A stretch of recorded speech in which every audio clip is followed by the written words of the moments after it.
Alors, monsieur le ministre, vous voulez prendre de la hauteur. Alors, puisque vous voulez une mise en perspective, j'ai auditionné un scientifique cette semaine qui m'expliquait que selon les études les plus récentes, en 2100, le changement climatique sera responsable de 80% de la disparition des espèces. Or, pour ceux qui ne le savent pas, la 6e extinction qui est déjà en cours actuellement est beaucoup plus rapide que celle qui a prévalu du temps des dinosaures. On vit une époque terrible, dramatique.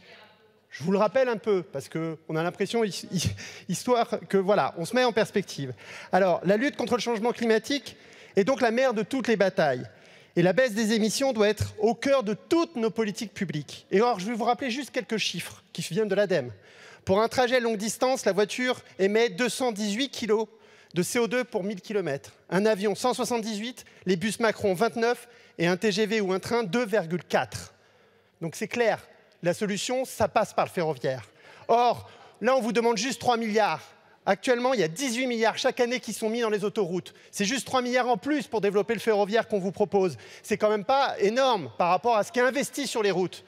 Alors, l'État se désengage à tout point de vue. C'est criminel, selon moi, vraiment, au vu des enjeux.